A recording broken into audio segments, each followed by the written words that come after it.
আজকে আপনাদেরকে এমন এক চাইনিজ ব্যক্তির সাথে পরিচয় করায় দেব যার ব্যক্তিগত লাইফ এবং প্রফেশনাল লাইফ টোটালি ডিফারেন্ট। ওনার সাথে আমার ব্যক্তিগত সম্পর্ক যেটা হওয়ার কথা, ওর বাইরে একটা সম্পর্ক আছে। অনেকেই এটা হয়তো বা খারাপভাবে নিতে পারে, বাংলাদেশের কালচার তো এটার পুরো অপোজিট, বাট চায়নাতে এই কালচারটা একদম নর্মাল, এই ধরনের সম্পর্ক থাকতে পারে এবং এটা চায়নাতে খুবই কমন ওদের যে কালচারটা তার ভিতরে। তো চলেন, আমি চলে আসছি চেংদু সিটির থিয়েনফু স্কোয়ার পার্কে, আর উনি অলরেডি চলে আসছেন এখানে।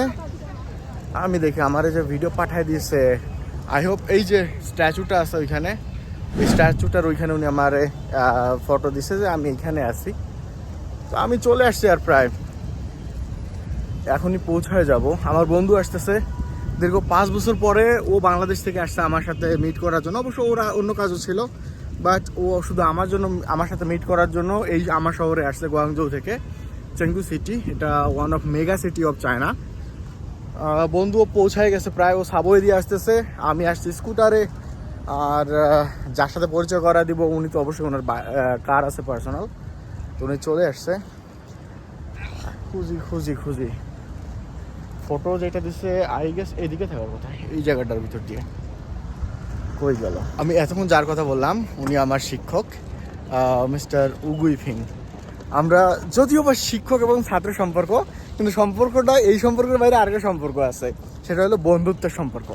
বন্ধুত্বটা এমন যে উনি যখন ডেটে যাইতো গার্লফ্রেন্ডের সাথে, তখন আমারে নিয়ে যাইতো। বন্ধু কোন আকান কিছু 这个北京我们在前面一点，可能会近一点好看。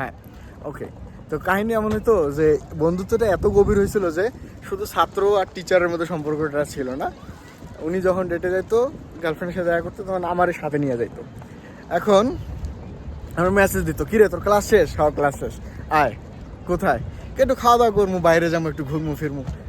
ঘুরা ফিরা কয় কি চল এক জায়গায় যাও। কই? আমার গার্লফ্রেন্ডের সাথে দেখা করতে যাও। আমি ছাত্র হয়ে আপনার সাথে যাইটা কি ভালো দেখায়? কয় হ্যাঁ ধুর, খারাপ দেখায়। কই সমস্যা নাই, আমরা তো ফ্রেন্ড, চল। তারপর নিয়ে যাইতো। বেচারার একটাই আফসোস, আমি মদ খাই না। যদি আমি মদ খাইতাম তাহলে তার মতন আর খুশি কেউ হইতো না, কারণ প্রত্যেক রাইতে সে আমার ডাকতো তাহলে তার ফ্ল্যাটে পার্টি করার জন্য। আরেকটা ইন্টারেস্টিং ফ্যাক্ট, ওনার বিয়েতে আমাকে দাওয়াত দিয়েছিল। ওইখানে দেখি গিয়ে স্যারের 2 বছরের প্রেম, পরে দেখি পাত্রী চেঞ্জ বিয়ের দিনে। আমার তো অবাক। পরে স্যার আমার দিকে নজর দিয়ে, মানে একদম ওই বাচ্চাগুলো থাকে না অপরাধী বাচ্চা, ওই রকম করে ইশারাতে বলতেছে, ভাই তুই তোর মুখটা বন্ধ রাখ, তুই মুখ খুললে আমার এই নতুন সংসার শেষ। পরে আমি ম্যামকে জিজ্ঞেস করলাম, ম্যাম আপনাদের কত দিনের সম্পর্ক? ম্যাম বললো এই তো 3-4 মাস পরে বিয়ের পিড়িতে। That was interesting. তো এই হলো আমাদের বন্ধুত্বের সম্পর্কটা আরও গভীর হয়েছে। একবার ওনার থেকে আমি 5,000 টাকা ধার নিয়েছিলাম। ওনারা আমি বলছিলাম স্যার আমার 5,000 টাকা দেন, আমার লাগবো। উনি জিজ্ঞেস করে নাই কখন দিবি বা কী কাজ, কিছু না, জাস্ট বলছে অ্যাকাউন্ট দিয়েছে, পাঠাই দিয়েছে। আর ওই দিন সন্ধ্যার সময় আমি ওনারে টাকাটা সন্ধ্যার আগেই রিটার্ন দিয়ে দিয়েছি। উনি অবাক, সন্ধ্যার আগে তুই টাকা দিলি কেন? তো না টাকার দরকার ছিল। পরে আমি বলছি টাকা চলে আসছে, তাই আগে আপনার টাকাটা আমি আগে পরিশোধ করে দিলাম। তখন থেকে সম্পর্কটা দ্বিগুণ ভালো হয়েছিল। আমি শুধু চায়না নিয়ে পোস্ট করি।